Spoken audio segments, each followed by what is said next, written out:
এমন ছিল না আষাঢ় শেষের বেলা, উদ্যানে ছিল বর্ষাতীত ফুল।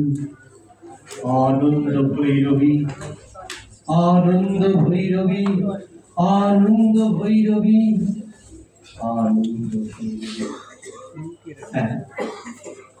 আর জাতীয় প্রেস ক্লাবের এই মেয়েরাই তুলে আনন্দে উচ্ছ্বাসে সৌরভ বই চলছে। আমরা আনন্দিত,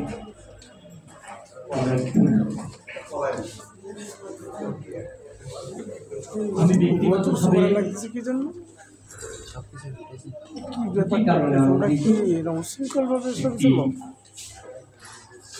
দ্রোহ প্রতিবাদ এবং প্রেমের কবি, কথা সাহিত্যিক,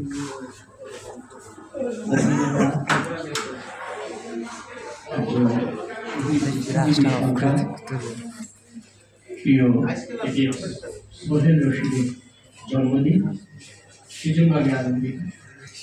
আমি আনন্দিত আরেকটি কারণ, সেটি হচ্ছে আজকে যিনি মঞ্চ অলঙ্কৃত করে প্রধান অতিথির আসন অলঙ্কৃত করেছেন, আমি এবং আমাদের সেই বড় ভাই আশরাফুদ্দিন আহমেদ উজ্জ্বল ভাই, আমরা একই স্থানে বেড়ে উঠেছি।